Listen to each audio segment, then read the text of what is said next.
Hello friends, welcome to Jenny cooks. Friends எல்லாரும் எப்படி இருக்கீங்க? நல்லா சேஃபாக இருக்கீங்களா? என்னன்னு கீழே கமெண்ட் பண்ணுங்கள். இன்றைக்கி இந்த வீடியோவில் என்ன பார்க்க போகிறோன்னா, உங்கள் வீட்டு குட்டி குழந்தைங்களுக்காக ஒரு சூப்பரான கேக் ரெசிபி தான் நான் செஞ்சு காட்டியிருக்கேன். இந்த லாக்டவுன் சமயத்தில் நல்லா சாஃப்டான டேஸ்டியான கேக்கு உங்கள் குழந்தைங்களுக்கு நீங்கள் செஞ்சு கொடுங்க. இந்த கேக் ரெசிபி செய்கிறதுக்கு ஃபஸ்ட்டு ஒரு மிக்சிங் பவுலும் ஒரு ஹேண்ட் பீட்டரும் எடுத்துக்கோங்க. இது கூட 2 முட்டைகளை வந்து நம்ம உடைச்சு ஊற்றிக்கலாம். இந்த கேக் உங்கள் குழந்தைங்களுக்கு கண்டிப்பாக செஞ்சு கொடுங்க.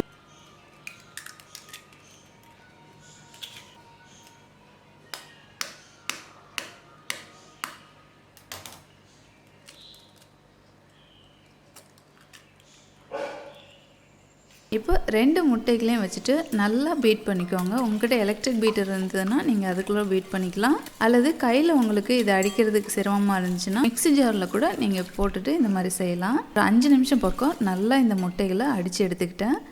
இது கூட 3/4 கப் சர்க்கரையை நல்லா மிக்ஸி ஜாரில் போட்டு நல்லா பொடி பண்ணி இது கூட சேர்த்துக்கிறேன். இது 1 கப் இருந்தது. அரைச்சதுக்கப்புறமா சர்க்கரையை நல்லா பொடி பண்ணி சேர்த்திங்கன்னா சீக்கிரமாக கரையும்.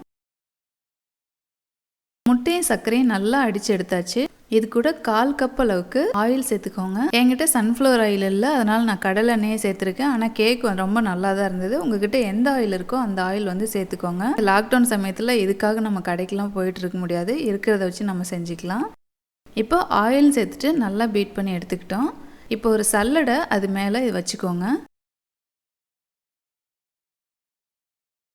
இது கூட 1 கப் அளவுக்கு மைதா மாவு நான் சேர்த்துருக்கேன்.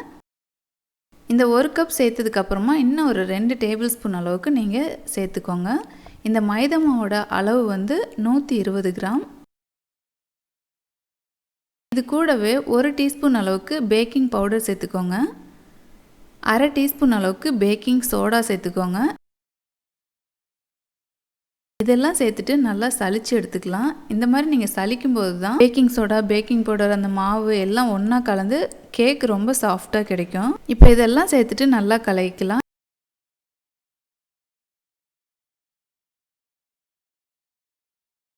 இப்போ 1/2 கப் அளவுக்கு பால் எடுத்துக்கோங்க. 100 ml பால். இதை நல்லா சூடு பண்ணிவிட்டு இது கூட 2 டீஸ்பூன் அளவுக்கு பட்டர் சேர்த்துக்கோங்க.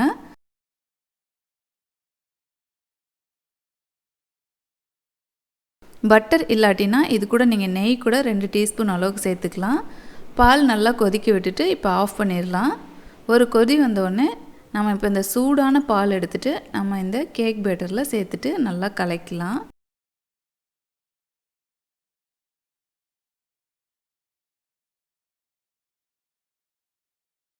கரெக்டாக 1/2 கப் பால் வந்து கரெக்டான அளவில் இருக்கும். இது கூட 1/2 டீஸ்பூன் அளவுக்கு வெனிலா எசன்ஸ் வந்து சேர்த்துக்கோங்க. பைனாப்பிள் எசன்ஸ் வந்து 1 ட்ராப் மட்டும் சேர்த்துக்கோங்க. பேக்கரியிலலாம் பார்த்திங்கன்னா ஒரு சில பேக்கரியில் இந்த மாதிரி தான் சேர்ப்பாங்க. உங்கள் வீட்டில் அடிக்கடி கேக் செய்கிற மாதிரி இருந்தால் இந்த baking soda, baking powder, essence வந்து வெனிலா எசன்ஸ், இந்த மாதிரி எசன்ஸ் வந்து நீங்கள் வாங்கி வச்சுக்கோங்க வெளியில் போனீங்கன்னா. மற்றதெல்லாம் நார்மலாக நம்ம வீட்டில் இருக்கிற பொருளை வச்சு நம்ம செஞ்சுக்கலாம். ஒரு கேக் டின் எடுத்துருக்கேங்க. அதில் ஒரு 2-3 ட்ராப் ஆயில் சேர்த்துட்டு எல்லா பக்கமும் அப்ளை பண்ணிக்கிறேன். இது கூட கொஞ்சமாக மைதா மாவு சேர்த்துட்டு எல்லா இடத்துலையும் நல்லா ஸ்ப்ரெட் பண்ணி விட்ருங்க. இப்போ கேக் டின் வந்து ரெடி ஆயிடுச்சு. நம்மக்கிட்ட பட்டர் ஷீட் இல்லை, அதனால் நம்ம இந்த மாதிரி ஆயிலும் மாவும் சேர்த்துருக்குறோம். கேக் ஒட்டாமல் வரும் இந்த மாதிரி போட்டிங்கன்னா. இப்போ கேக் பேட்டர் எடுத்துகிட்டு இது கூட நம்ம ஊற்றி இன்றைக்கி அவனில் தான் வைக்க போகிறேன். குக்கரில் எப்படி வைக்கிறதுன்ட்டு கடைசியாக நான் வீடியோவில் சொல்லியிருக்கேன், பார்த்துக்கோங்க.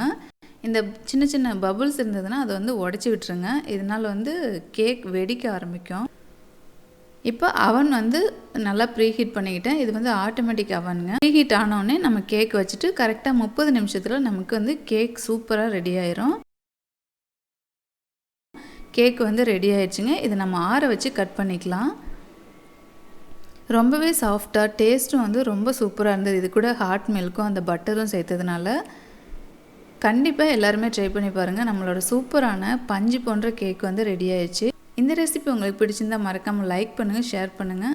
இப்போ குக்கரில் வந்து எப்படி வைக்கிறதுனா, ஒரு குக்கர் அடுப்பில் வச்சுட்டு அதுக்குள்ளே ஒரு ஸ்டாண்டு வச்சு ஒரு 10 நிமிஷத்துக்கு மூடி போட்டு லோ ஃப்ளேமில் வச்சுக்கோங்க. அதுக்கப்புறமா கேக் வேக வைக்கிறதுக்காக ஏதோ ஒரு பாத்திரத்தில் கொஞ்சமாக ஆயில் அப்ளை பண்ணிவிட்டு கொஞ்சம் மாவு தூவிட்டு அது கூட கேக் பேட்டர் ஊற்றிட்டு இப்போ 10 நிமிஷத்துக்கு அப்புறம் குக்கர் மூடி வச்சிட்டிங்கன்னா ஒரு 45லேருந்து 50 நிமிஷத்துக்குள்ளே மீடியம் ஃப்ளேமில் வச்சு வேக விட்டிங்கன்னா சூப்பரான கேக் ரெடி ஆயிரும். ஏற்கனவே குக்கரில் கேக் எப்படி செய்கிறதுன்னு வீடியோ போட்டிருக்கிறேன். நீங்கள் அந்த மெத்தட் கூட ஃபாலோ பண்ணிக்கலாம். தேவைப்பட்டால் அதோட லிங்க் கீழே கொடுக்குறேன், பார்த்துக்கோங்க. தேங்க்யூ.